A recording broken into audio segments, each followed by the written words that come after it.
शाख जे आबादगारनि अवामी तहरीक पारां पानी की खोट खिलाफ Mehar bypass Nanak Ram rice mill खां एहतजाजी मुज़ाहिरो करे रैली कढी वई।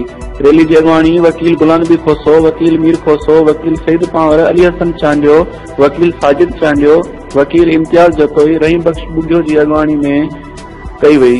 प्यादल मार्च में अगवाननि खिताब कंदे पानी की खोट खिलाफ सख्त नारेबाज़ी कई ऐं रैली शहर के मुख़्तलिफ़ रस्तनि तां थींदे मेयर की घटना घर चौक वटि पहुती, जिते खिताब कंदे अगवाननि चयो त हिक पासे ज़बरदस्ती डैम ठाहिण की कोशिश करे दरिया फुरण की कोशिश कई पई वञे त ॿिए पासे माडो शाख जी ज़रिए पानी ते आबपाशी कामोरा चोरी कराए मुआशी कत्ले आम करे रहिया आहिनि। हिननि चयो त मेयर जे वाहन ऐं शाखनि में पानी की खोट आहे, पानी न पहुचण करे ज़मीनूं गैर आबाद आहिनि।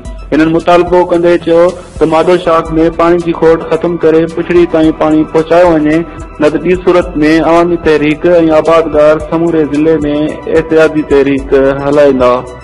रिपोर्ट असद अब्दुल्ला चन्ना, सिटी रिपोर्टर, मेहर।